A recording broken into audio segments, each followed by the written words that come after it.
Vous vous demandez ce qu'il y a dans la tête d'un podcasteur ? Bonjour, c'est Bertrand, votre coach web. Bienvenue dans ce nouvel épisode du podcast, épisode 503. J'espère que vous avez la forme, la patate, l'énergie, de l'envie et des nouveaux projets, peut-être qui se réalisent, et peut-être que votre projet c'est de créer un podcast. Et aujourd'hui, mon invité est l'un des podcasteurs les plus connus en France, et peut-être le seul qui est capable de vivre, qui arrive à vivre de Patreon, du financement participatif, grâce à son podcast, et ou plutôt ses podcasts, et c'est vraiment, il se définit comme un artisan du podcast, un terme artisan que j'utilise moi-même aussi, car je me reconnais bien dedans, et je me reconnais bien dans la philosophie de Patrick Béja, mon invité, car vraiment, il fait partie aussi de ceux qui m'ont donné envie de faire du podcast, aussi de lancer le Patreon de votre coach web, de tester ce que c'était le financement participatif, de voir où on pouvait aller comme ça.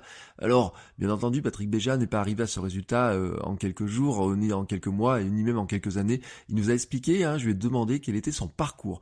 Comment il arrivait à passer de finalement ce qui n'était pas son métier, il n'avait jamais fait de podcast il y a 14 ou 15 ans, à devenir podcasteur professionnel. Peut-être quelque chose qui vous titille, peut-être quelque chose qui vous aimeriez aussi, vous, être podcasteur professionnel, peut-être. Il y a beaucoup de gens qui adoreraient être podcasteur professionnel, ou en tout cas être créateur de contenu professionnel. Mais comment ça fonctionne, comment on pense, comment on réfléchit? On a parlé de tout ça avec Patrick, un petit peu son parcours, on a discuté de Patreon, du lien avec son audience, de ce qu'attendent ou pas ceux qui financent son podcast. On a parlé de son métier, comment il le voit, comment il voit ses émissions, du professionnalisme qu'il met dans ses émissions, de ce qu'il considérait à une époque comme son second métier, avant d'être son métier principal, c'est son second métier, comment il voit la construction de son entreprise, même si, bien sûr, il nous a pas dit ses projets sur l'avenir, mais il nous a dit, c'est ce qu'il expliquait, qu'il avait une vision sur ce qui se passait dans les mois qui allaient venir, vraiment, comment il voulait construire les choses, et que son ambition, c'était que ça dure le plus longtemps possible, et donc il fallait faire tout ce qu'il fallait, justement, pour que ça marche. En tant qu'artisan, seul, dans sa forêt finlandaise, mais avec un Skype, un micro et de nombreux invités, un panel, une petite bande qu'il invite régulièrement, c'est vrai qu'il analyse le monde de la tech, le monde du jeu vidéo, même si on s'est posé la question de savoir finalement quelle était sa position, est-ce qu'il était journaliste ou pas, où commence la tech et où s'arrête la tech, jusqu'où faut-il aller, quelles sont les limites de tout ça, et finalement quelles sont aussi les contraintes, les difficultés. Et vraiment, il y a un aspect qui est très important, c'est l'importance de la constance, de la régularité, du rendez-vous, d'être fidèle au rendez-vous qu'il a donné à ses auditeurs, tout simplement, de semaine en semaine. Alors au départ, avec des épisodes qui étaient espacés, puis petit à petit, il les a rapprochés pour passer en hebdomadaire, notamment sur le rendez-vous tech, où le contrat, c'est de dire, je suis là chaque semaine avec des invités, des analyses, etc. Et on a parlé vraiment de tout ça. Je dois aussi vous préciser que cet épisode a un pendant plus technique. Nous avons enregistré un second épisode dans la foulée pour mon autre podcast qui s'appelle Créer un podcast génial. Maintenant, si vous cherchez sur iTunes ou sur Apple Podcast, sur la plateforme de podcast, soit vous cherchez Bertrand Soulier, vous tombez sur tous les podcasts que je crée et vous tomberez sur ce podcast-là, vous pourrez pas me louper, il y a ma tête avec ma tasse qui dit aujourd'hui t'as un bon jour pour créer un podcast. Et nous y avons parlé de son matériel, les logiciels précis qu'il utilise, comment il publie son podcast, ses conseils, le matériel vraiment, quel est son micro par exemple, qu'est-ce qui le titille comme table de mixage par exemple, vraiment tous ces aspects-là, comment il publie le podcast, comment il génère son flux RSS, ses conseils aussi, vous voyez un petit peu tout ça. Donc c'est l'épisode que vous écoutez sur votre coach web aujourd'hui, est plutôt un épisode sur son parcours et sur comment il voit son métier, comment il le voit évoluer, comment il l'a construit, où il en est tout de suite. Et l'autre épisode est plutôt un épisode qui est plus technique, vous savez, qui répond aux questions d'ailleurs, parce que tout le monde se pose la question de se dire, mais finalement, quel est le matériel nécessaire pour créer un podcast? Comment on fait pour créer un podcast? Quelles sont les astuces de ceux qui sont justement des professionnels? L'autre épisode répondra plutôt à ces questions. Avant de vous laisser avec notre discussion avec Patrick Béja, je vous rappelle que, comme lui, j'ai un Patreon et que mon ambition est, comme Patrick, de pouvoir continuer à créer du contenu très très très très longtemps, parce que c'est un chouette métier, soyons honnêtes. Et donc, vous pouvez soutenir aussi votre coach web par Patreon, votre coach web est aussi, finalement, l'ensemble des podcasts, même si Kilomètre 42 a maintenant son propre Patreon, mais vous soutenez en fait l'ensemble du créateur que je suis.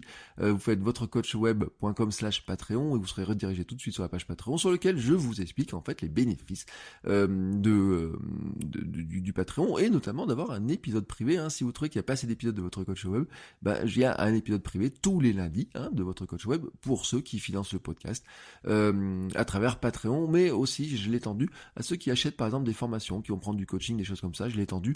En fait, il y a un flux privé. Une fois que vous êtes rentré dans la boucle, vous avez un flux privé sur lequel vous avez des informations, des conseils et aussi en fait les coulisses de ce qui se passe un petit peu, de comment je réfléchis, de ceux qui sont par exemple qui financent le podcast dans le flux privé, ils savaient qu'aujourd'hui il y avait Patrick Béja qui était l'invité du podcast. Voilà. Sur ce, je vous souhaite à tous une très bonne écoute. Je pense que vous allez apprendre énormément de choses parce que c'est vraiment très intéressant de voir comment il pense, de voir aussi vraiment sa méthode de penser, parce que vraiment si vous écoutez ces émissions, vous comprendrez comment il les construit, comment il les imagine et comment finalement d'où elles viennent, comment elles arrivent ainsi, comment lui il pense. Voilà, c'est ce qui m'intéressait, c'était comment il pense. J'ai failli l'appeler dans la tête de Patrick Béja, dans la tête d'un podcasteur, mais vraiment, je trouve qu'on rentre dans ce niveau-là de savoir vraiment exactement comment il fonctionne pour imaginer, pour inviter des gens, pour choisir les sujets, et c'est vraiment très intéressant. Je vous souhaite une très belle écoute, et on se retrouve la semaine prochaine. Ciao les créateurs. Bonjour Patrick, comment vas-tu ? Salut Bertrand, ça va et toi ? Ça va très bien, merci d'avoir accepté mon invitation. Alors j'avoue, aujourd'hui je suis un petit peu intimidé parce que tu fais partie, je sais pas si je te l'avais dit, des personnes qui m'ont donné envie de faire du podcast. Parce que tu as un parcours qui est, je trouve, extrêmement inspirant et je voudrais qu'on parle de ça aujourd'hui dans cet épisode. Notamment parce que, je sais pas ce que tu as sur ta carte de visite d'ailleurs. Tiens, on va commencer par ça. Comment tu te présentes ? Alors, j'ai pas de carte de visite, tout est virtuel chez moi, mais je me présente comme podcasteur indépendant et parfois je qualifie la chose en disant que je suis un artisan du podcast. Je trouve que c'est un terme qui définit bien mon profil, qui est entre un vrai amateur et quelqu'un qui fait ça de manière plus, pas industrielle, mais enfin professionnelle et on a vu beaucoup de podcasteurs et de sociétés de podcasts se développer, et moi je fais quand même ça tout seul dans mon coin avec amour, donc artisan me convient bien. Oui, alors j'aime bien ce terme artisan parce que moi j'ai utilisé plusieurs fois dans mon podcast aussi, notamment le terme d'artisan, parce que faut le dire quand même, c'est que tu vis de ton podcast, ou plutôt de tes podcasts. Alors pour ceux qui ne te connaissent pas, parce que peut-être certains n'écoutent pas tes podcasts, est-ce que tu peux nous redonner la liste de ce que tu produis finalement ? Bien sûr, le Rendez-vous Tech est une émission hebdomadaire qui couvre de manière simple et compréhensible l'actu tech pour essayer de faire en sorte que les gens qui ne sont pas, alors à la fois les fans et les geeks comme moi, et les gens qui ne sont pas forcément super au point dans ces domaines qui sont hyper importants puissent y comprendre quelque chose. Donc ça, c'est le Rendez-vous Tech. Et le Rendez-vous Jeu, c'est l'équivalent pour le jeu vidéo, qui est un petit peu plus, on va dire, dédié aux fans du genre, mais qui est conçu dans le même esprit. Puis après, j'ai des émissions en anglais aussi, et des émissions auxquelles je participe en tant qu'invité, mais ces deux-là, c'est les principales. Pour autant, t'as pas commencé par là, parce que c'est ce qui est important aussi de rappeler dans le parcours, c'est que finalement, on devient pas podcasteur comme ça du jour au lendemain. T'as fait combien d'années que tu fais du podcast en final ? J'ai commencé en 2006, donc tu fais le calcul, ça fait bientôt 14 ans. D'accord. Je crois que les gens ne connaissaient pas vraiment, ne savaient pas ce qu'était un podcast. Et pourquoi justement t'as commencé par le podcast ? Écoute, c'est un truc qui est arrivé très naturellement.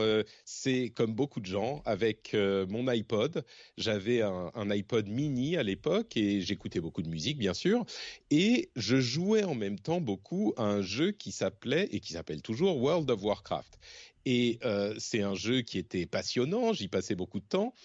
Et j'avais en même temps envie d'écouter autre chose que de la musique sur mon iPod mini. Et j'avais entendu parler des podcasts parce que c'était un petit peu dans l'air du temps à l'époque pour les geeks comme moi. Et Apple avait intégré les podcasts à sa plateforme. Donc je suis allé sur iTunes, je suis allé dans la section podcast et j'ai cherché des podcasts sur World of Warcraft. J'en ai trouvé quelques-uns. Et ça m'a beaucoup plu. C'est vraiment un format qui était, que maintenant tout le monde connaît, mais qui était original à l'époque. Et j'en ai cherché ensuite en français. Et il n'y en avait pas, il n'en existait pas.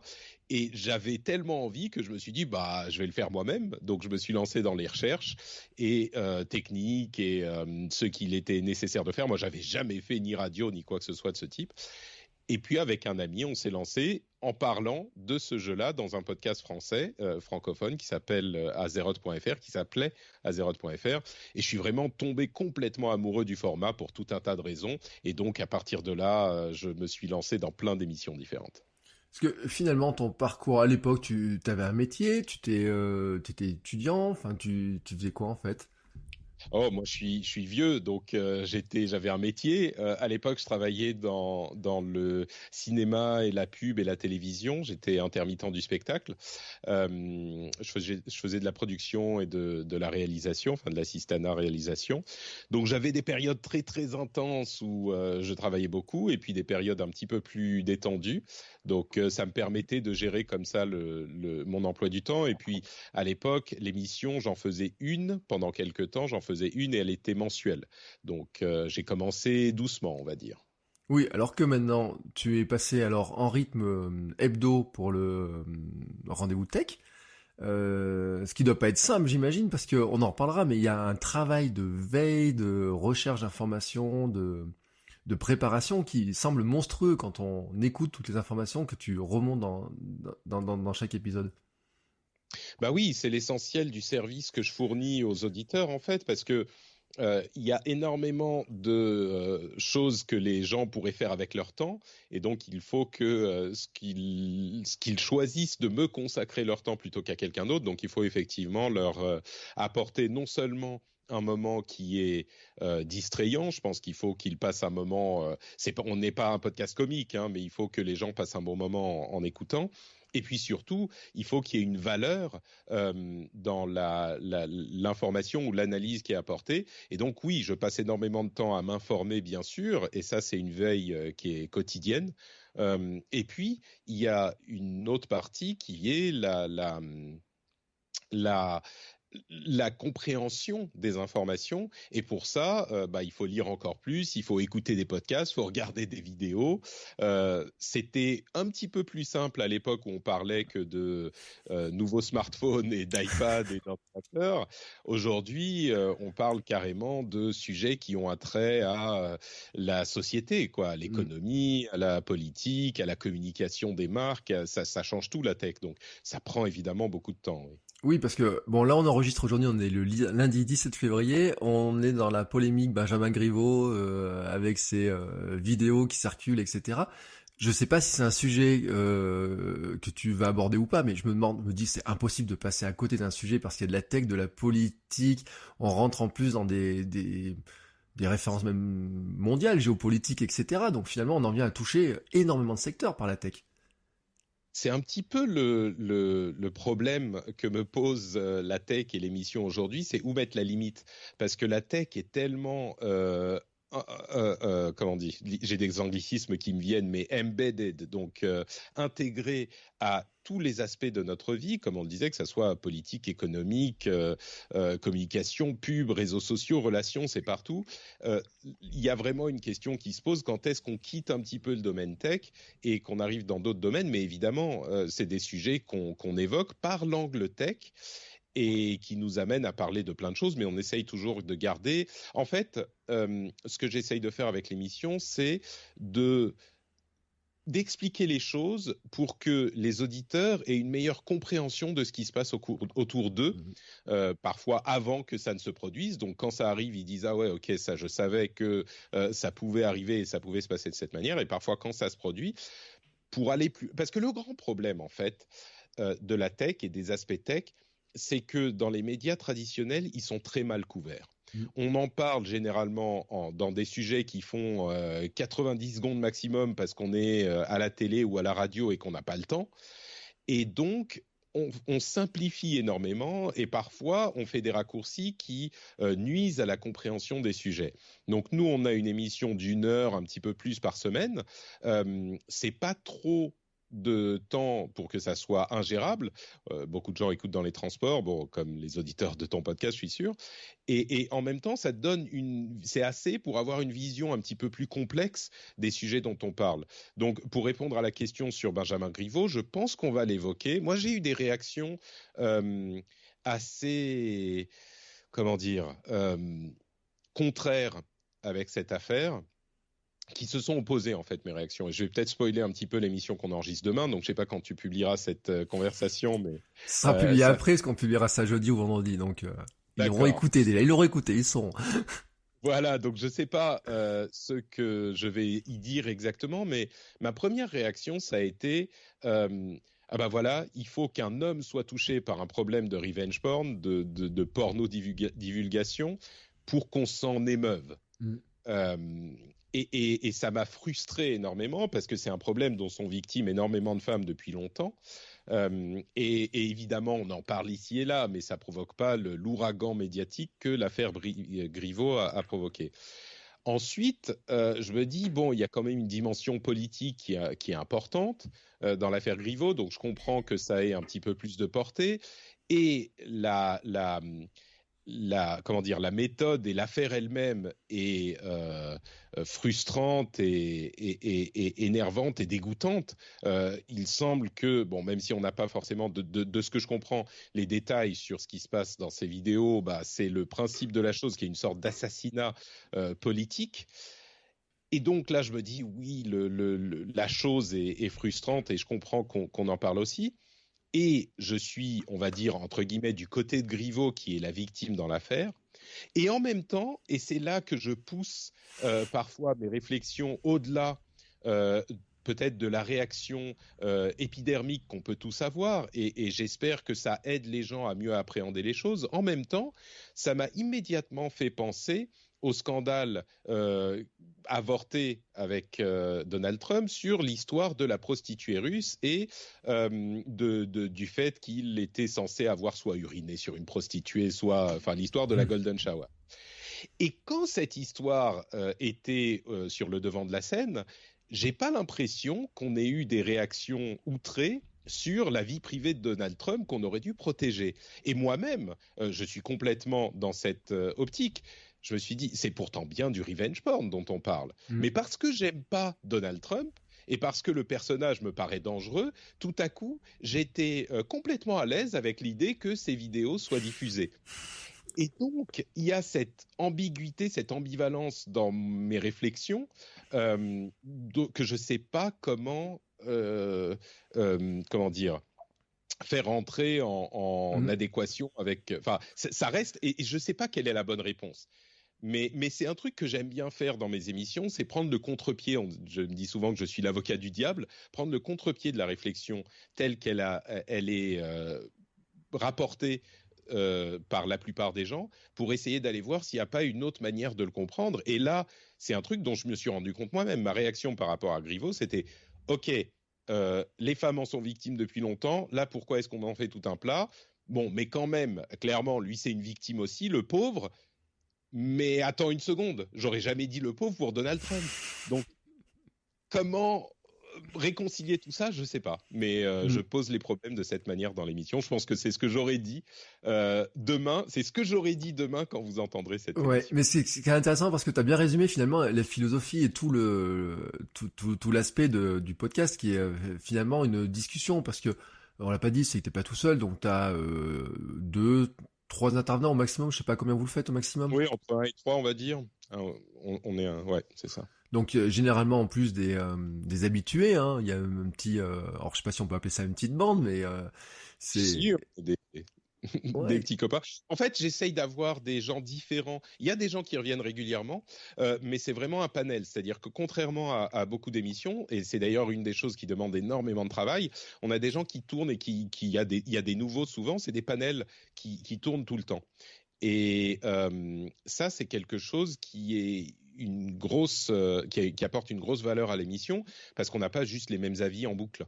Et il y a des compétences et des expertises qui sont différentes et qui amènent beaucoup de valeur et de richesse à l'émission. Et oui, on en discute. Et moi, j'essaye consciemment, souvent, de prendre le contre-pied, même si c'est d'un avis qui est le mien, j'essaye d'aller prendre le contre-pied aussi. Donc souvent, je vais contredire les autres et voir si mon avis contraire tient la route ou si c'est pour le principe et qu'en fait, ça tient pas, quoi. Ouais, mais en fait, des fois, j'ai même l'impression que c'est une manière pour toi de réfléchir et d'éclairer le monde un petit peu, de réfléchir sur le monde en fait. Je sais pas si tu vois ce que je veux dire, mais tu vois la réflexion que tu as comme ça, je sais pas si elle tourne dans ta tête, j'imagine, et elle aurait tourné dans ta tête si tu faisais pas du podcast, mais au bout d'un moment, c'est bien quand même d'arriver à la sortir, de l'exprimer, d'avoir du retour, d'avoir des gens. J'imagine tu as énormément de réactions et demain, je pense que tu auras beaucoup de réactions quand l'épisode sera publié, parce que ça va pas plaire à tout le monde une position comme ça. Bah écoute, oui, et pour bien comprendre, je suis pas en train de dire que le revenge porn est acceptable parce que j'aurais trouvé ça normal avec Trump. C'est juste que ça m'interpelle que j'aurais pas trouvé ça si dérangeant avec Trump, alors que sur le principe, je suis évidemment horrifié par la pratique. Et je dis pas que, et j'ai pas de réponse là-dessus, mais oui, cette réflexion interne et cette réflexion de discussion avec d'autres, c'est quelque chose que j'ai toujours fait. Et pour moi, là, on revient à mon parcours de podcasteur. Quand je dis que je suis tombé amoureux du format quand j'ai lancé Azeroth.fr, c'est vraiment quelque chose de viscéral. C'était un coup de foudre. C'est l'équivalent professionnel de ce qui s'est passé avec ma femme quand je l'ai rencontrée. C'était complètement quelque chose qui me correspond parce que moi, j'ai besoin de m'exprimer. Je dis souvent que je fais du podcast parce que j'aime bien m'entendre parler. Et il y a un petit peu de ça, tu sais. C'est quelque chose qui est que j'ai besoin de faire et de dire ce que je pense. C'est quelque chose qui est très profondément ancré dans ma psyché, quelque chose d'un petit peu égocentrique peut-être. Mais bon, heureusement, les gens ont l'air d'apprécier mes opinions, en tout cas de vouloir les écouter. Mais oui, il y a une réflexion interne qui est toujours là et c'est une sorte de moyen de laisser sortir tout ça aussi, ouais. À l'époque, quand tu lances Azeroth, je pense que tu n'as aucune idée que tu deviendrais professionnel du podcast quelques années plus tard. Ah bah non, c'est pas... oula, pardon, j'ai lancé une vidéo. C'est quelque chose qui n'existe... En fait, à l'époque, non seulement moi, j'y pensais pas, parce qu'à ce moment, ça m'a plu, mais j'aurais voulu. J'ai tout de suite voulu... je me suis tout de suite dit, ah, ça serait quand même cool de pouvoir faire ça toute la journée. Mais à l'époque, on est quand même en 2006, ça, c'était un truc, c'est comme dire... je sais pas, moi, j'aimerais bien faire c'est même pas comme dire faire du dessin ou faire de la musique toute la journée, parce que ça, c'était des métiers qui existaient. Mm. Dessinateur, illustrateur, ça existe. Musicien, ça existe. Podcasteur, alors YouTube n'existait même pas, c'était deux chats sur des skateboards. Donc même YouTuber, il n'y avait pas d'équivalent. Blogueur à la limite, mais enfin c'était pas la même chose. Podcasteur, c'était un métier qui n'existait pas. Les gens savaient pas ce qu'étaient les podcasts. Pour écouter un podcast, il fallait aller sur iTunes. C'était iTunes qui était le plus utilisé dans ce domaine. Aller sur iTunes, le télécharger, synchroniser avec son iPod. Enfin c'était hyper confidentiel. Donc j'aurais aimé, mais c'était vraiment, vraiment compliqué. C'est devenu possible beaucoup plus tard. Mais oui, c'était quelque chose qui m'a tout de suite parlé et qui m'a donné envie tout de suite, c'est certain. Comment tu fais le switch en fait de Azeroth au rendez-vous tech finalement comment tu changes de sujet comme ça, comment t'en es venu à changer de sujet en fait? Écoute, la tech, c'est quelque chose qui m'a toujours énormément plu et qui est comment dire, j'ai deux passions dans la vie, enfin j'en ai plein, mais deux passions principales, d'une part la tech et d'autre part le jeu vidéo. Et j'ai toujours eu envie de parler de tout ce qui m'intéresse. Donc la transition a été assez naturelle. En plus, il y avait déjà des podcasts sur la tech dans l'univers des podcasts, assez peu en français, voire pas du tout en français. Et donc là aussi, j'avais envie d'amener la chose dans notre pays. Et c'était une transition qui était pour moi assez naturelle. Et j'ai lancé d'ailleurs des podcasts en anglais, comme je le disais, et un autre domaine qui m'a intéressé, là où ça s'est fait assez naturellement, c'est le Phileas Club, qui est une autre émission. Je ne sais pas si tu l'écoutes, mais je me suis tout de suite dit, c'était aussi en 2009 que je l'ai lancé, je crois. Il y a la possibilité d'entendre ce que les vrais gens disent et pensent. Avec le podcast, parce qu'on n'a pas des journalistes, on n'a pas des équipes des énormes studios, on n'a pas des limites de temps, et le ton est très différent. Donc moi, j'ai Et avec Skype, on n'a pas besoin d'avoir des connexions téléphoniques, des connexions satellites, parce que j'étais donc intermittent, j'ai aussi travaillé dans le spectacle, et quand on faisait de la diffusion d'un endroit à un autre, il fallait réserver un faisceau satellite, quoi. Ça coûtait très très cher, enfin bref. Donc avec Skype, j'ai commencé à inviter des gens de différents pays et à discuter de l'actu et à avoir leur point de vue sur ces choses-là. Donc cette idée d'avoir des points de vue différents, de confronter des opinions, est vraiment présente dans tout ce que je fais, même dans le jeu vidéo, qui est peut-être le domaine le moins propice à la discussion par opposition, on va dire, encore que. Mais oui, donc c'est cette émission aussi, j'invite des gens de n'importe où, et j'ai eu des émissions où on a un Saoudien, un Américain, un Thaï, un Israélien qui vont se retrouver et discuter de ce qui se passe dans le monde et s'écouter. Et ça, c'est quelque chose d'important aussi. Oui. Pardon, j'ai un petit peu dévié de la question que tu me posais. Non, mais c'est intéressant parce qu'un espace de discussion actuellement à l'ère des réseaux sociaux, c'est pas si commun que ça finalement des gens qui arrivent à discuter ensemble. C'est aussi ça qui fait je pense la force et pourquoi les gens ils écoutent, pourquoi ils vont aussi donner de l'argent sur Patreon et on va en reparler. Mais finalement c'est aussi parce que cette place de la discussion, si on regarde les chaînes d'infos, moi que je regarde plus parce que si on regarde les médias etc, c'est tout tranché, les réseaux sociaux sont extrêmement tranchés, les gens ne se parlent plus entre eux et d'un coup toi au milieu justement t'organises cette discussion. Je crois que là encore, c'est quelque chose qui est viscéralement, qui fait partie de ma personnalité. J'ai fait beaucoup de jeux de rôle quand j'étais plus jeune. Si on pense en termes de Donjons et Dragons, true neutral, vraiment neutre. C'est-à-dire que je suis pas chaotique bon, lawful neutral, je sais plus comment sont les termes en français, mais lawful good ou je sais pas quoi. Je suis vraiment neutre et j'ai souvent tendance à aller à l'opposé de ce que je vois comme la tendance qui prévaut.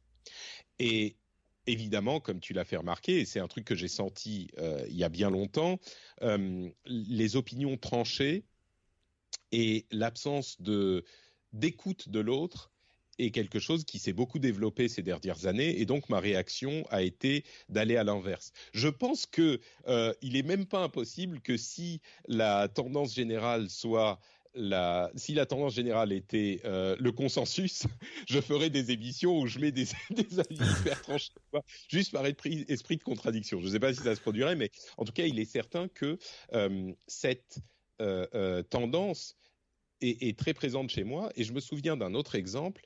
On revient toujours à Trump parce que c'est quelque chose de très tranché et c'est un sujet dont on a évidemment beaucoup parlé dans mon émission anglophone. Mais je me souviens de certains podcasteurs, ou je ne sais plus si c'était des podcasteurs ou des animateurs radio, qui avaient été, après les élections de 2016, faire des interviews d'Américains qui étaient contre Trump.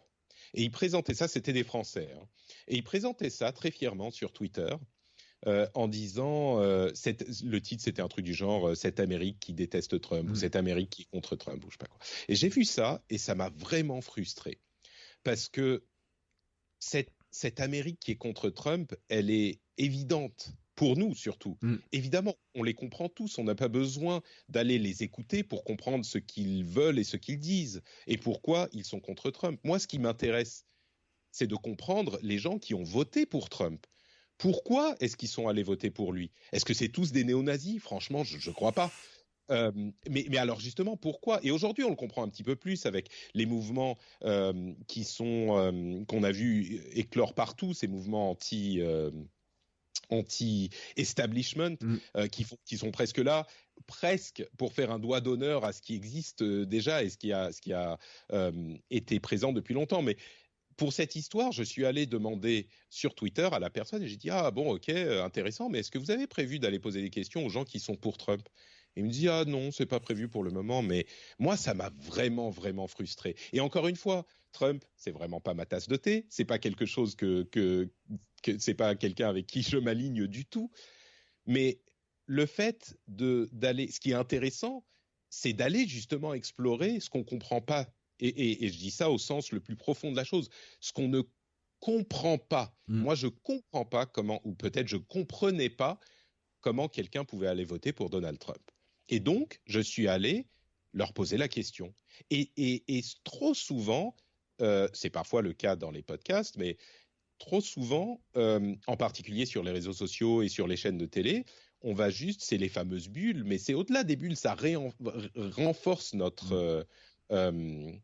avis.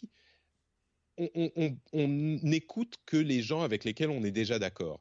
Et moi, aller parler avec des gens qui ont voté pour Donald Trump, ça m'a pas fait tout à coup, ça m'a pas donné envie de voter pour Trump ou ce genre de choses.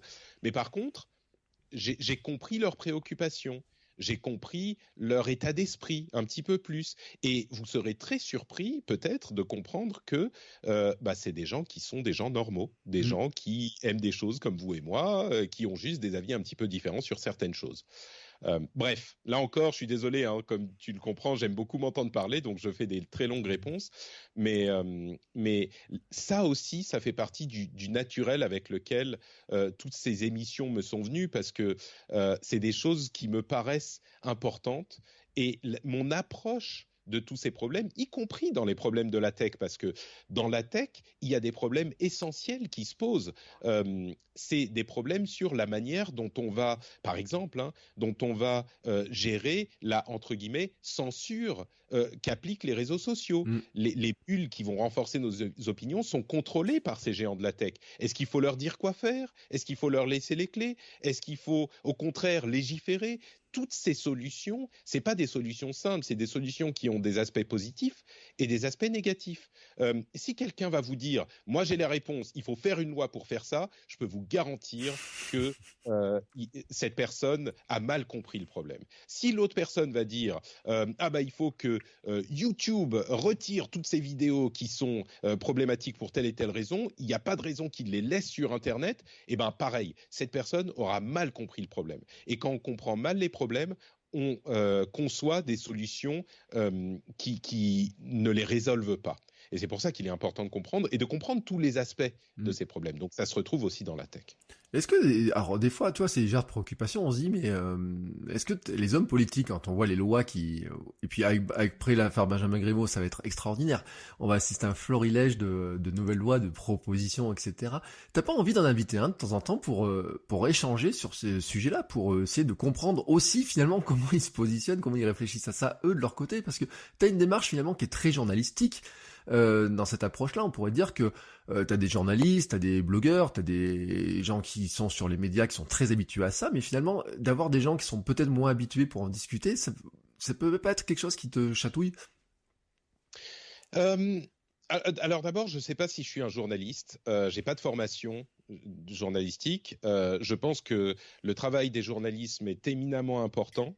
Les journaux et magazines sont essentiels à la vie en société. Mais moi, je ne suis pas convaincu d'être un journaliste moi-même. Je pense que j'ai une approche assez éthique, assez morale de mon travail, mais je ne sais pas si je me qualifierais comme un journaliste. Bref, discuter avec les hommes ou les femmes politiques directement, je l'ai jamais fait. Et au-delà de ça, j'ai tendance à éviter... ça m'est arrivé par d'autres biais, mais au-delà de ça, j'ai tendance à éviter les formats type interview. J'invite pas ou très très rarement, de responsables de société ou de présidents de société. On me le propose régulièrement. Il y a des startups qui me disent « on pourrait vous parler de ceci et de cela ». Je l'ai fait très très rarement et à chaque fois, c'est un format qui me convenait pas parce que c'est des gens qui sont là pour vendre leur truc. Et les hommes et les femmes politiques, peut-être qu'un jour ça se fera, je sais pas.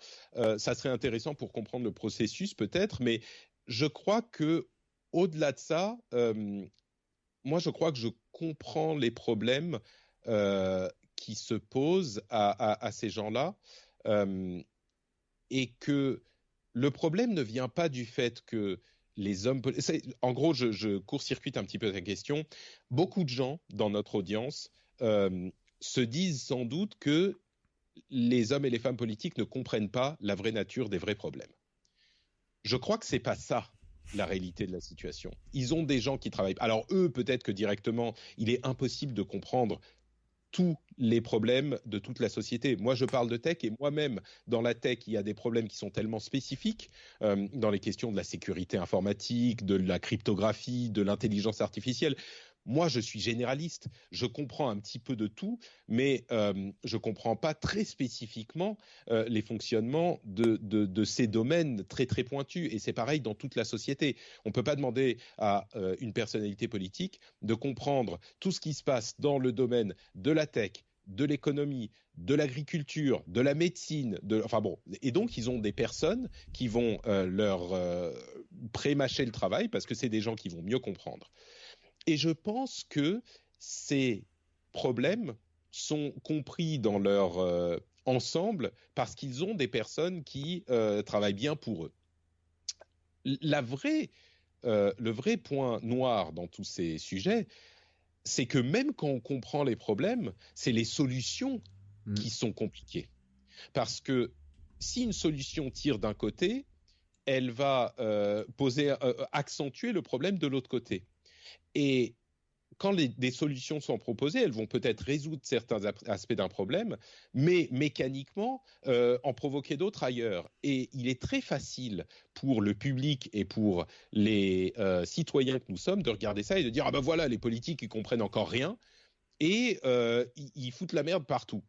C'est pas comme ça en fait la réalité. C'est pas ça la réalité de la situation. C'est qu'ils essayent de résoudre un aspect d'un problème et que forcément ça va en proposer d'autres ailleurs, en poser d'autres ailleurs. Et si on pointe du doigt les problèmes que vont poser chaque solution, c'est un truc que je dis souvent, une solution parfaite, ça n'existe pas. Et en particulier aujourd'hui, avec le microscope sous lequel sont placées toutes nos discussions et les discussions des hommes et des femmes politiques, on va trouver des effets de bord partout. Et si on se focalise sur les effets de bord, pour invalider toutes les solutions, enfin, pour invalider une solution, il n'y a aucune solution qui tient sur rien, parce qu'il y a toujours des effets de bord. Donc, l'important est de comprendre, est-ce que les effets de bord sont acceptables, est-ce que le problème, ou la solution est pire que le problème, mais de manière objective. Donc, tout ça pour dire que moi, je suis un observateur, peut-être que je parlerai à des hommes et des femmes politiques un jour, c'est possible, mais moi, ce qui m'intéresse, c'est d'analyser ce qu'ils proposent et de le comprendre objectivement. Pas de le comprendre en ayant déjà un flingue dans la main pour descendre la proposition parce qu'elle vient de tel ou tel bord ou parce que je ne suis pas d'accord avec le principe à la base. Et c'est pour moi ça qui est plus important que de leur parler directement. Ouais, mais tu vois, c'est vraiment ce que je te dis, c'est que c'est là où tu as une démarche journalistique, éthique, etc., qui est peut-être que on retrouve pas actuellement dans plein de médias, etc. Parce que c'est comme ça, et ça fonctionne aussi. Parce que les médias, faut le dire, sont anglais. Hein, la plupart du temps, c'est des questions d'audience, d'audience cible, de qui ils veulent parler, de qui ils veulent viser. Donc, des fois, ils osent pas trop, ou alors ils renforcent leur côté. Aller dans un sens plutôt qu'un autre, mais en fait, t'es vraiment dans la démarche de dire, moi, tiens, on va aller gratter un petit peu, en prenant un petit peu tous les côtés, etc. Et c'est vraiment l'essence même du journalisme, hein. Tu sais, moi j'ai formé des journalistes dans certaines formations et c'est ce qu'on leur apprend en fin de compte. Et on leur apprend aussi qu'un journaliste n'est pas celui qui a une carte de journaliste, mais celui qui fait finalement une action, tu vois, d'aller chercher cette information-là et d'aller gratter. Donc pour ça qu'en ce sens-là, tu l'es peut-être plus que tu ne le penses. C'est assez amusant. Non, mais c'est toujours comme ça en fait. On se rend pas compte. On devient quelque chose en fait en faisant. Et c'est vrai que la manière dont tu fais tes contenus est extrêmement intéressante. Et c'est intéressant de discuter de ça pour bien comprendre en fait la philosophie. Parce que ça montre aussi tout le fond qu'il y a derrière ce que tu produis, et je pense aussi pour ça, c'est ce qui fait la clé du succès, aussi pour ça qu'il y a des gens qui, finalement, on va arriver sur le mode de financement, pourquoi il y a des gens qui donnent de l'argent, alors que tout ça est gratuit, qu'on pourrait écouter tout ça sans aller sur Patreon, donner de l'argent, etc., et que pourtant, il y a plein de gens qui trouvent que c'est vital, j'ai envie de dire, ou en tout cas essentiel dans leur quotidien, cet aspect-là. J'aimerais revenir tout petit peu, juste une seconde sur la question du journalisme, parce que je crois qu'il est facile on dit là encore en anglais, de les envoyer sous le bus. De dire, ah bah les journalistes sont comme ci, ils sont comme ça, ils font pas bien leur travail. Comme je l'évoquais tout à l'heure, je pense que leur travail est complètement essentiel. Et ils font des choses, en particulier le journalisme d'investigation, qui existe absolument dans le... Il y a une partie du journalisme, en particulier à la télévision pour les chaînes 24 heures, qui est souvent déformée, je crois, parce que il faut occuper le terrain. Et il y a un sujet sur lequel on se concentre, l'espace de les 24 heures, quoi.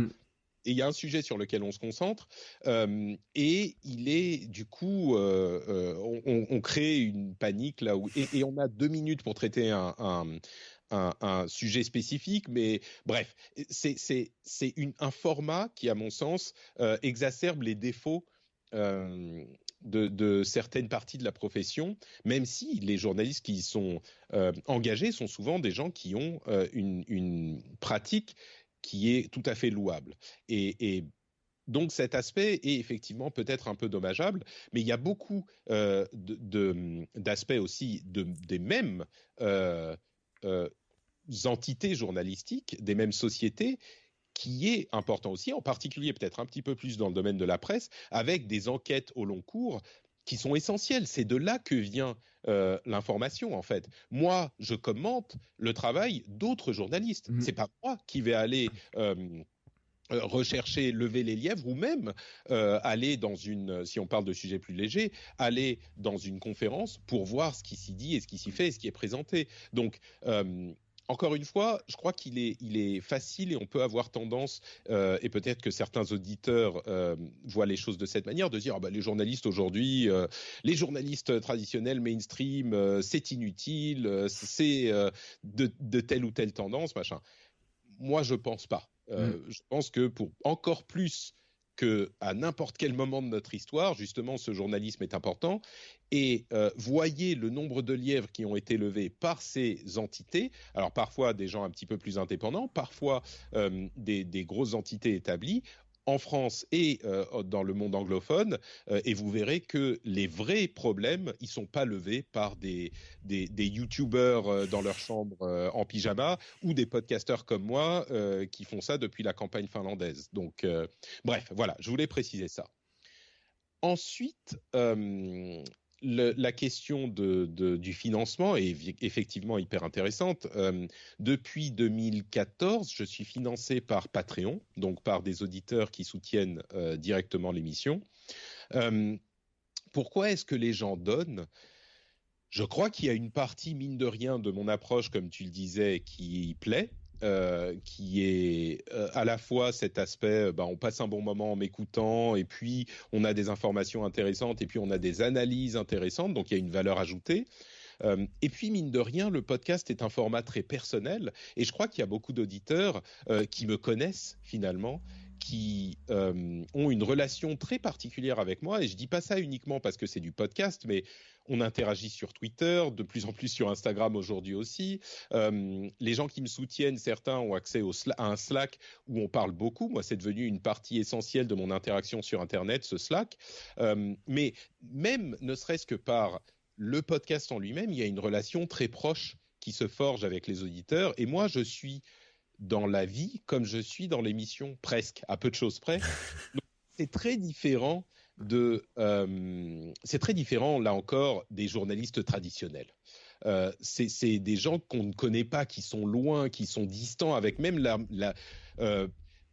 quand ils parlent de sujets intéressants, ils en parlent d'une manière qui met de la distance. Tu vois, moi, c'est pas comme ça que je parle. Moi, maintenant, je parle dans les émissions. Donc, on se connaît. Et quand je leur dis, j'ai besoin de vous pour faire mes émissions, elles sont accessibles gratuitement. Mais si les gens ne soutiennent pas sur Patreon, les émissions ne peuvent pas exister telles qu'elles existent aujourd'hui. Et ça leur parle. Et ça les encourage à me soutenir. Donc, et il y a c'est vraiment maintenant il y a un petit peu de pub dans les émissions aussi, un tout petit peu, mais il y a un équilibre qui est hyper important. L'un des gros problèmes du journalisme, c'est le moyen de financement. Il y a eu à l'époque d'Internet une transition qui s'est effectuée où les médias se reposaient sur un certain nombre, et en particulier les médias papier, se reposaient sur un certain nombre de revenus, de flux de revenus pour se financer. Il y avait évidemment la pub qui était importante, il y avait les petites annonces, il y avait le prix du magazine ou du journal qu'on allait acheter. et des subventions peut-être. Donc il y avait plusieurs moyens de faire rentrer de l'argent. Avec Internet, tous les autres moyens que la pub se sont peu à peu effacés. Et donc, la plupart des médias, maintenant, ils sont en train de trouver d'autres moyens et de faire marche arrière, mais la plupart des médias se sont trouvés à se reposer à 100% sur la pub. Et ça, évidemment, ça conditionne le média et c'est extrêmement dangereux. Et moi, mon approche a été très différente. Au départ, c'était 100% le Patreon. Aujourd'hui, comme je le disais, il y a un petit peu de pub aussi parce que je pense que cet équilibre est important. Ne serait-ce que si demain Patreon explose, bah moi, il faut que j'ai des rentrées d'argent parce que c'est pas prévu, c'est pas parti pour. Hein. Patreon va très très bien, mais il faut cet équilibre. Mais sans le soutien des Patreons, si imaginons enfin, un podcast qui se repose entièrement sur la pub, à moins qu'il y ait énormément d'entrées et qu'on puisse se faire des choix, et peut-être qu'un jour, le média arrivera, comme c'est le cas dans le domaine chez les Anglais, chez les Américains, peut-être que ça arrivera en France aussi, mais on n'y est vraiment pas encore, et cet équilibre est très important, et au-delà de ça, le Patreon représente de très très loin l'essentiel donc, de mes revenus, donc les gens comprennent que s'ils ne m'aident pas, l'émission n'existe pas. Donc, c'est, je pense, cette démarche qui est essentielle à l'envie de soutenir. Oui, mais en fait, j'ai eu quelqu'un de chez Tipeee, on avait fait un épisode spécialement sur Tipeee, sur Tipeee avec quelqu'un de Tipeee, qui expliquait exactement que la plupart des gens donnaient aussi sur Tipeee pour cette volonté que continue, que le fait que ce qu'ils aiment bien finalement continue, que l'esprit continue, etc. Et même d'ailleurs les contreparties, certains n'y font pas tant attention que ça. Alors après, certains peut-être plus que d'autres, hein, toujours est-il que j'imagine, et puis on le sait, hein, quand on cite les noms des patrons dans les épisodes, et il y a toujours un petit retour, ils sont toujours assez fiers, il y a des choses comme ça. Le fait aussi de pouvoir discuter, d'avoir accès directement à toi aussi, j'imagine que ils sont assez fiers de pouvoir d'avoir accès à ça, donc ça fait partie des contreparties intéressantes. Mais finalement, c'est ce qu'il me disait, c'est que les contreparties sont pas toujours finalement c'est pas l'essentiel de ce qu'ils veulent. Souvent, ce qu'ils veulent, c'est juste que ça continue comme ils aiment en fait. Oui, complètement. Il y a plein de gens qui s'en foutent. Je dirais même les bonus, c'est sympa, les contreparties, c'est sympa, mais c'est pas la motivation principale pour la plupart des gens. Ceci dit, ça veut pas dire que les bonus sont pas un truc cool aussi, mais oui, disons qu'il y a une mécanique dans le soutien participatif qui est très forte pour les gens qui sont très amateurs. Et il y a une sorte de dualité, d'ambivalence, d'ambiguïté entre les gens qui se lancent. Comment dire ? Moi, j'ai été très clair dès le départ. J'ai dit, je veux en vivre, je veux que ça soit mon métier et je veux en faire de l'argent. L'argent n'est pas ma motivation principale. La motivation principale, c'est de faire du podcast. Mais je ne suis pas une association. Je ne suis pas un amateur. Je ne suis pas comment dire, quelqu'un qui fait ça pour le fun. Donc, et ça, c'est quelque chose qu'on ne retrouve pas, malheureusement, je crois, chez d'autres podcasteurs. Il y a beaucoup qui, quand ils essayent de se lancer dans le financement participatif, limite, ils s'excusent de demander de l'argent.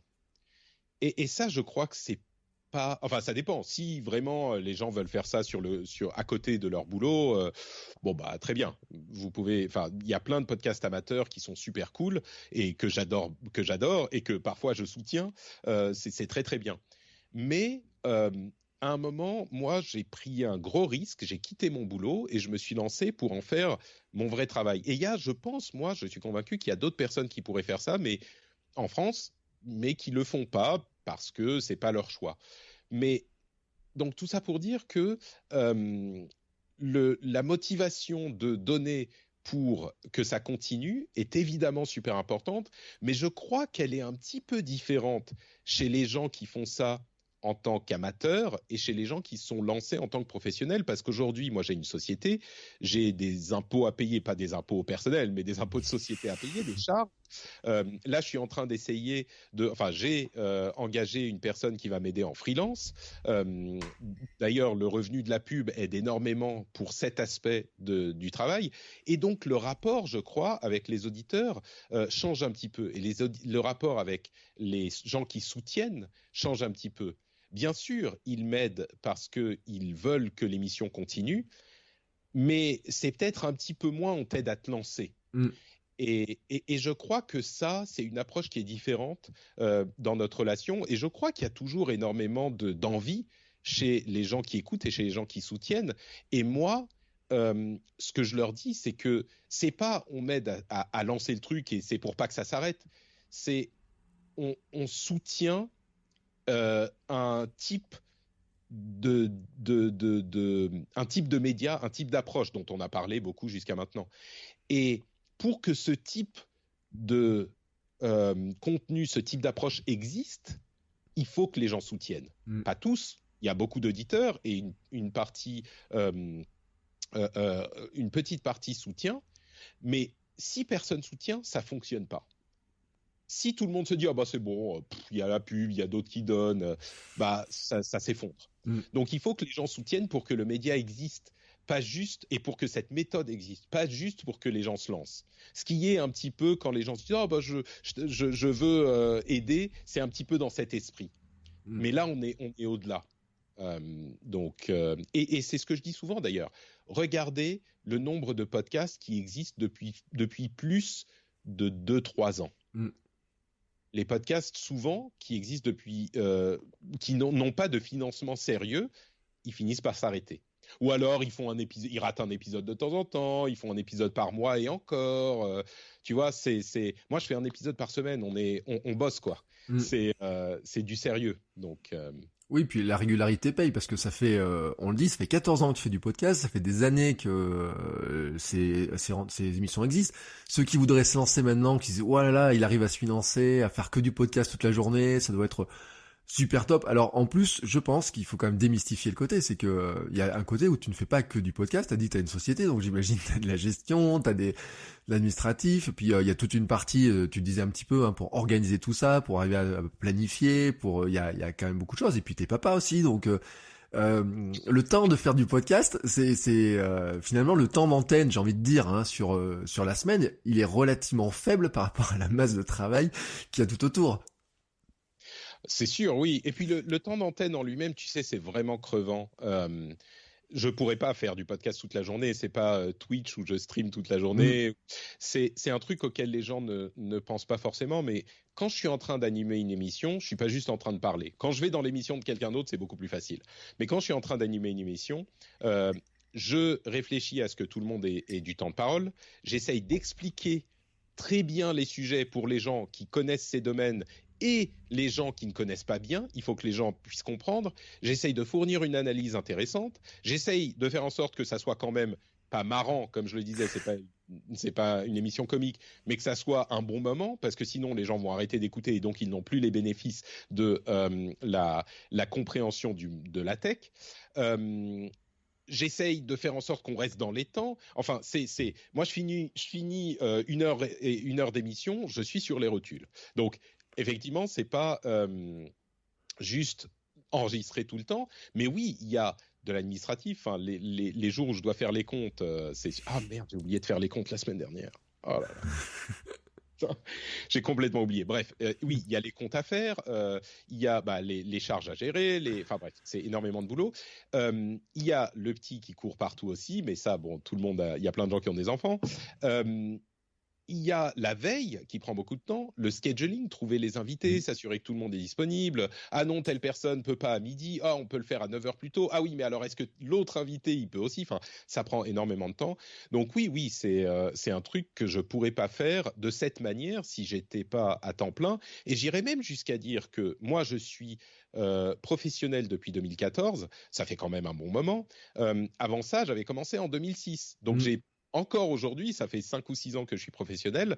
Je l'ai fait en tant qu'amateur pendant beaucoup plus longtemps.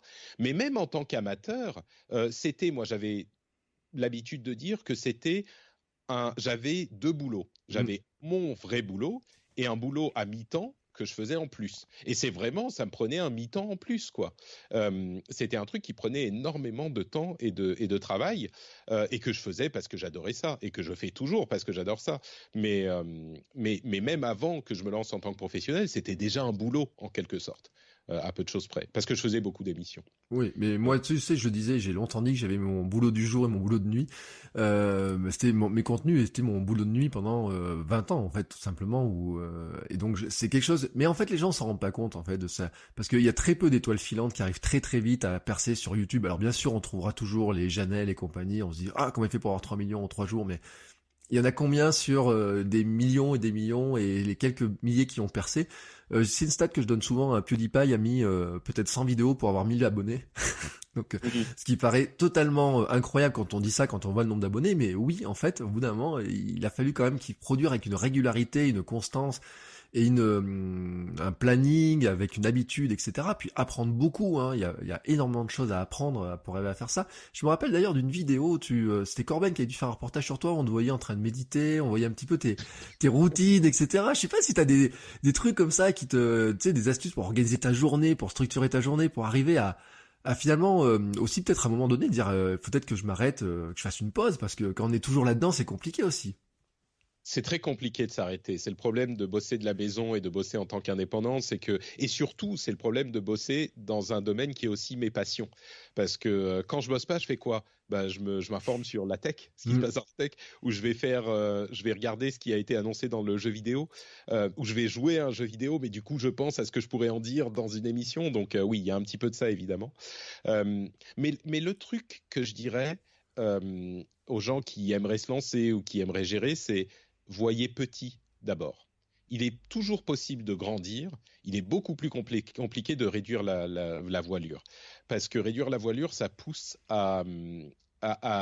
c'est le début de la fin, en fait. C'est comme quand on va à la salle de sport. Si une ou deux fois, on se dit « Oh, c'est bon, aujourd'hui, je suis fatigué, j'y vais pas », c'est foutu. Donc, moi, quand j'ai commencé, c'était un type d'émission très différent. Je faisais beaucoup de montage, etc. Mais je faisais une émission par mois. Et j'ai vu si ça m'a plu et j'ai vu si je tenais le rythme. Et puis, je suis passé à 2 émissions par mois pour certaines émissions. Et puis, j'ai accéléré, fait plus d'émissions, etc. Mais il vaut mieux commencer petit et apprendre. Et oui, tout le monde a commencé petit. Tu parlais de PewDiePie. Moi, j'évoque souvent le cas de MKBHD, qui est le plus gros reviewer tech, qui est énorme dans la tech et qui est reconnu par toutes les sociétés du monde. Enfin, il fait un travail incroyable. Quand on voit les vidéos qu'il faisait il y a 5-6 ans, quand il était collégien dans sa chambre avec une pauvre webcam toute pourrie pour faire une review d'un ordinateur portable dont personne n'avait entendu parler, mais c'est ce qu'il avait à côté, à portée de main, et c'est impressionnant. Et oui, on commence tous quelque part, mais il faut pas.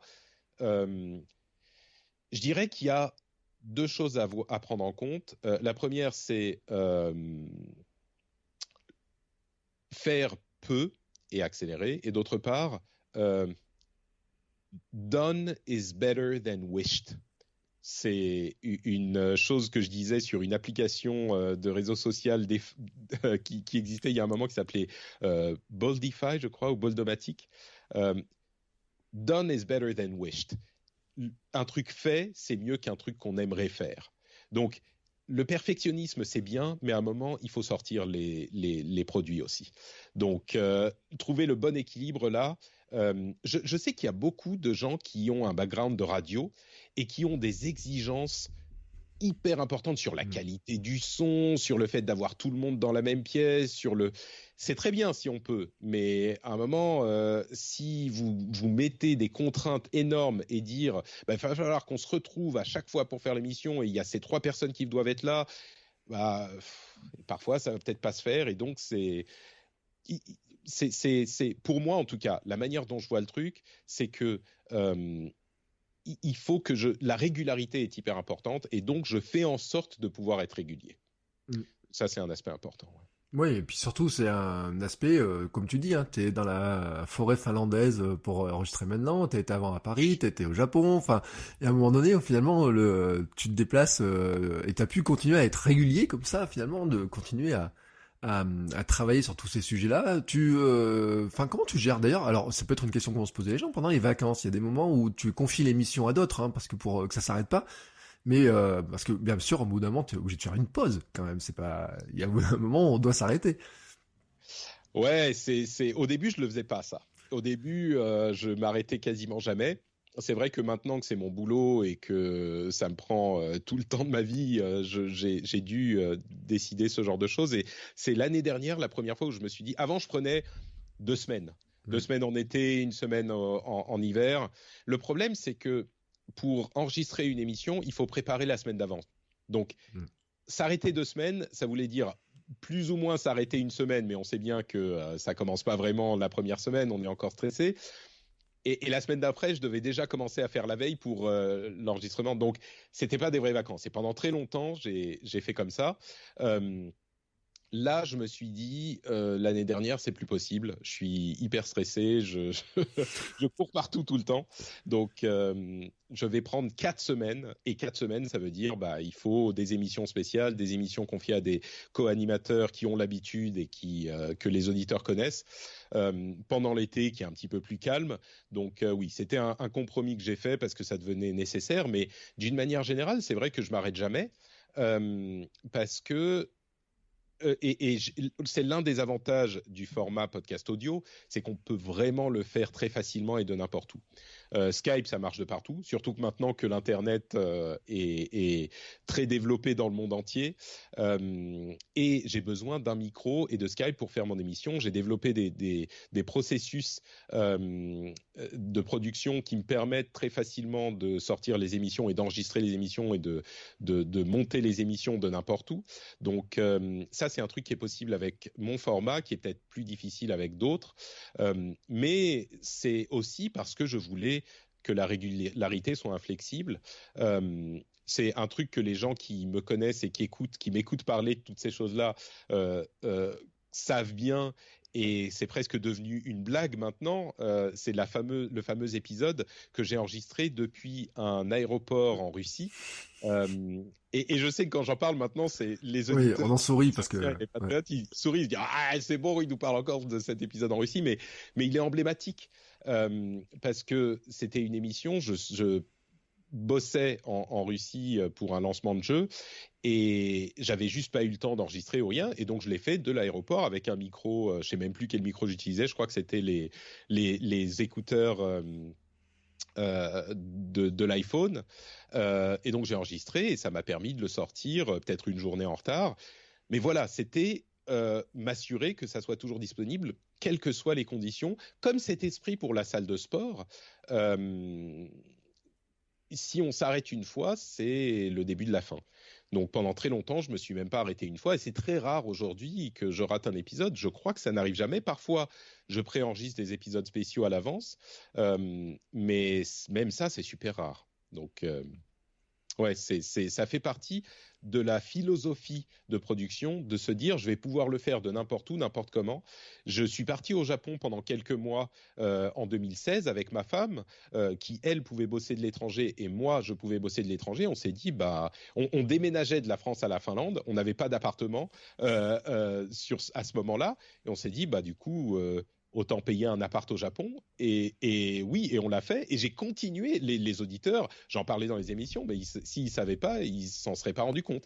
Et ça, c'est une richesse, une richesse. Bon, aujourd'hui, on a le petit, etc. Donc, c'est plus vraiment possible, mais c'est un truc qui était vraiment cool à faire.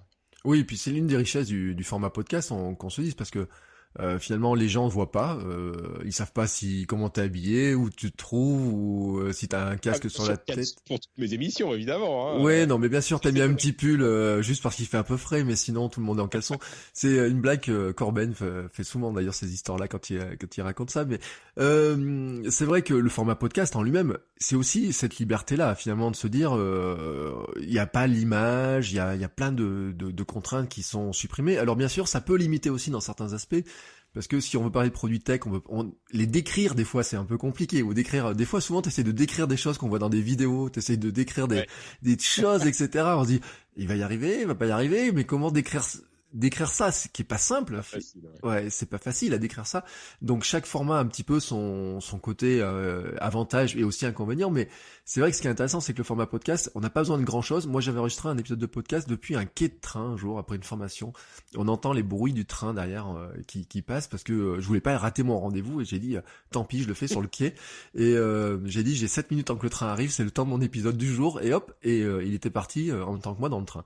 Donc on a chacun nos petites marottes, mais c'est vrai que cette histoire de régularité fait partie, hein, tu vois, moi, sur mes notes j'ai marqué quelle est la clé du succès, donc constance, régularité, c'était cet aspect aussi.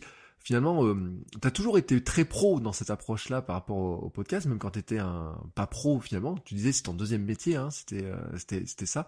Est-ce que tu vois d'autres conseils, tu vois, comme ça, si on te dit, bah, tiens, j'ai envie de faire la même chose, mais comment je fais pour me lancer, comment j'y arrive à faire ça? Je dirais que il faut juste se lancer en fait. Il faut y aller.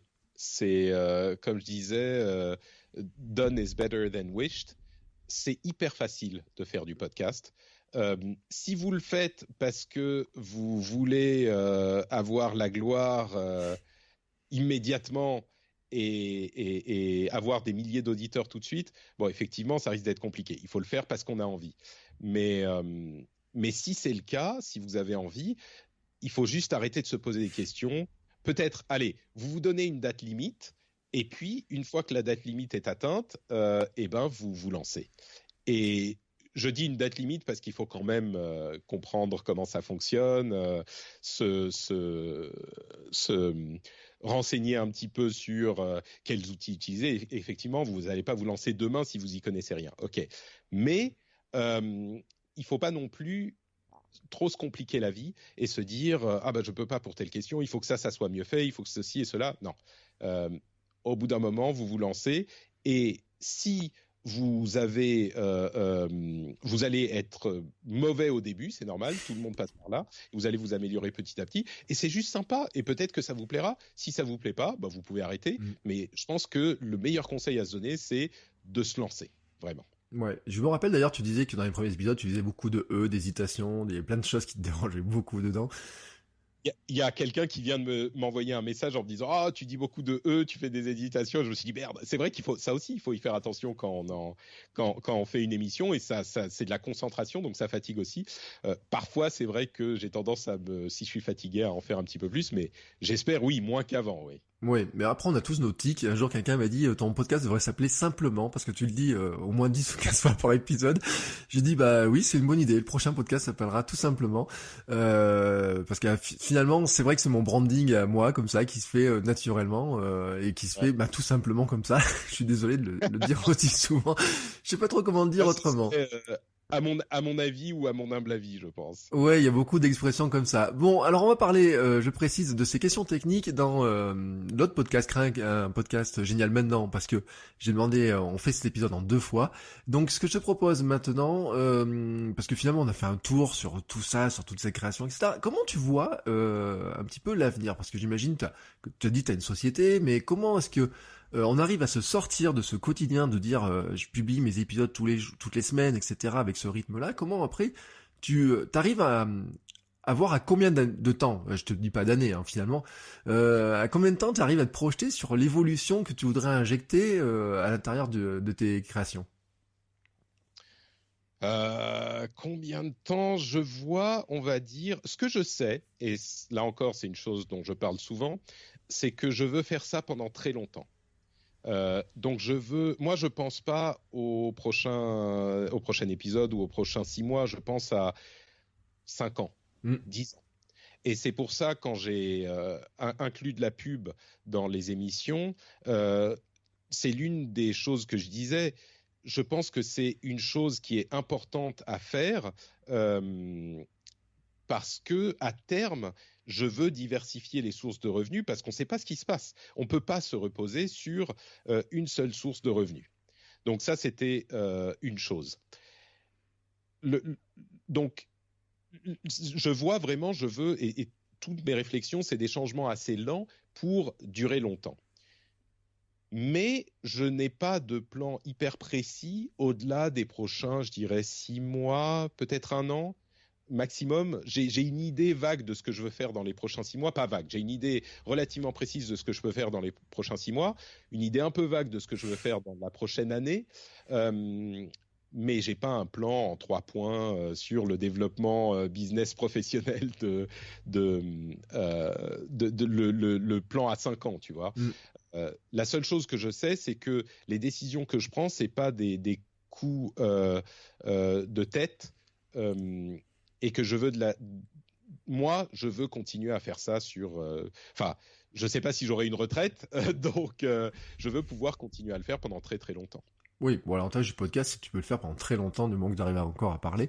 Après, à savoir, parce que ce qu'on sait pas finalement dans cette histoire-là, c'est comment va évoluer le monde du podcast en lui-même, parce que quand on regarde un petit peu les manœuvres de Spotify, tu parlais d'ailleurs de dire la publicité, etc., mais finalement, certains ont choisi de financer leur podcast en donnant l'exclusivité à Spotify, hein. On le voit en France, on l'a vu en France, on voit ces Gimlet aussi sur des nouveaux formats où finalement il y a des saisons qui sont financés par Spotify mais qui sont pendant 1 an elles sont bloquées chez eux un petit peu sur les médias comme ça. Donc finalement le modèle du podcast en lui-même aussi, on a une richesse, hein, c'est ce flux RSS qui est distribuable partout, mais on sent quand même qu'il est attaqué dans pas mal d'endroits, hein, et ça pose aussi quelques questions sur est-ce qu'on arrivera encore à se développer si facilement que ça. Je sais pas toi quelle vision tu as de ça, parce que je t'ai pas vu très défenseur du flux RSS ou de choses comme ça. On a des gens qui sont très virulents sur le sujet, ce qui semble pas être en tout cas un sujet sur lequel tu t'exprimes souvent.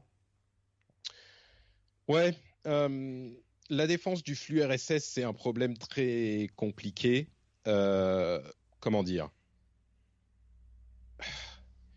Je pense que le podcast est un média qui est très résilient. C'est difficile de faire. Il y a beaucoup de gens qui disent on veut faire le YouTube du podcast. Ok, très bien. Le truc, c'est que le YouTube, c'est une plateforme qui est complètement propriétaire, alors que le podcast, c'est un petit peu comme les emails en fait. C'est une plateforme qui est complètement décentralisée et qui n'appartient à personne. Difficile d'imaginer pour moi un moyen de capturer toute l'activité du podcast. Il y a 1000 apps différentes, c'est fédéré, c'est très libre. Encore une fois, la comparaison au mail, je crois, est assez adaptée. Donc, je ressens pas aujourd'hui un danger énorme. Peut-être que Spotify réussira à s'entailler une bonne partie, c'est possible, mais je ressens pas moi un danger énorme de voir le podcast se faire phagocyter par un acteur du marché. De la même manière que Gmail, oui, ils ont une grosse partie du marché, mais c'est pas le seul client mail, loin. Donc pour moi, ça fonctionne un petit peu de cette manière.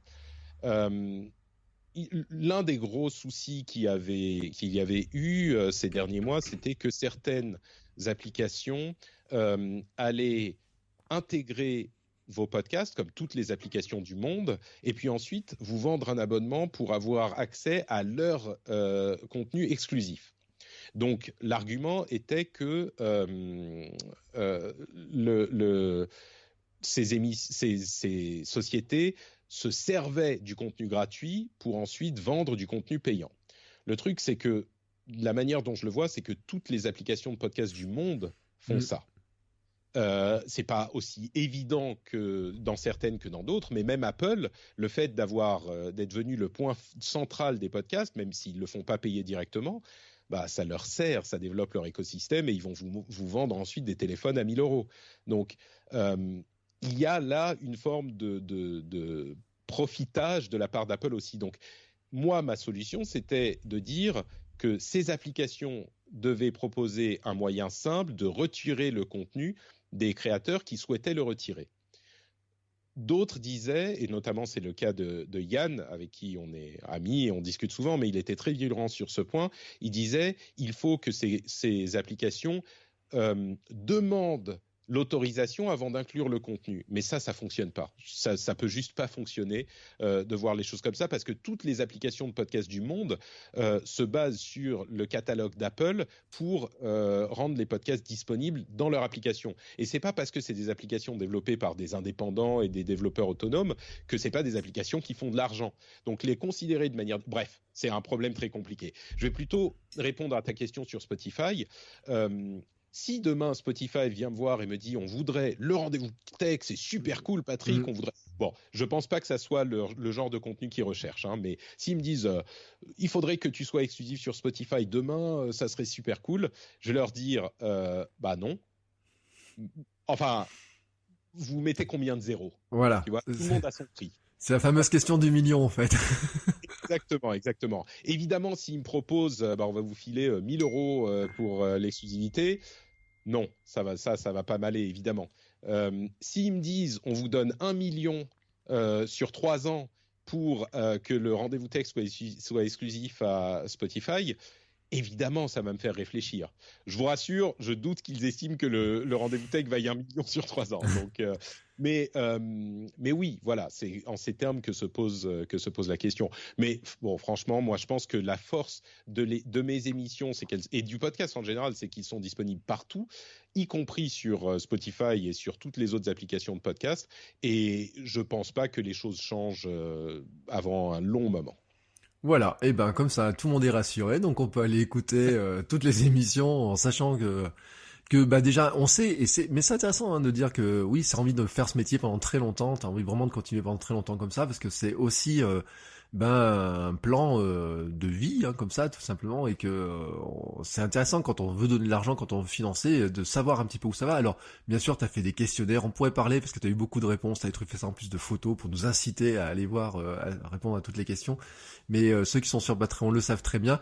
En tout cas, ce qu'on va donner maintenant, c'est un lien, tout simplement, parce que, ou écouter, ou te suivre aussi, parce que, alors, on l'a pas dit, mais tu es très volubile sur Twitter, où y a pas que sur Slack, il y a aussi sur Twitter. Pour te suivre, pour écouter, pour voir un petit peu le panel de toutes les émissions.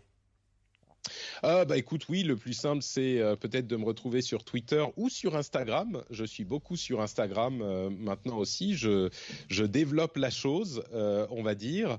Et c'est un réseau social que j'apprécie de plus en plus. D'ailleurs, je parlerai de pourquoi aussi, pour que ça soit intéressant pour les auditeurs, pas juste pour en faire la promo, mais j'en parlerai dans le rendez-vous tech, de pourquoi Instagram est différent de Twitter. Donc voilà, Twitter et Instagram, je suis NotePatrick, c'est très facile à retenir sur les deux réseaux. Et puis sinon, les podcasts, tout simplement. Vous allez dans votre app de podcast, vous cherchez RDV Tech sur votre app de podcast, ou RDV Jeux si les jeux vidéo vous intéressent. Et puis vous vous abonnez, vous essayez, vous voyez si ça vous plaît. C'est gratuit de toute façon, comme tous les podcasts. Donc voilà, c'est Rendez-vous Jeux ou Rendez-vous Tech sur votre app de podcast. C'est le meilleur moyen de me retrouver. Eh ben c'est parfait. Merci à toi merci beaucoup à toi pour ton temps et pour tes conseils. Je perturbe les gens, c'est normal. Ouais, je suis impressionné de ce que j'ai dit. C'est parti avec les personnes qui m'ont donné vraiment envie de faire plus de podcasts, alors que au début j'écoutais vraiment, mais je faisais plein d'autres choses.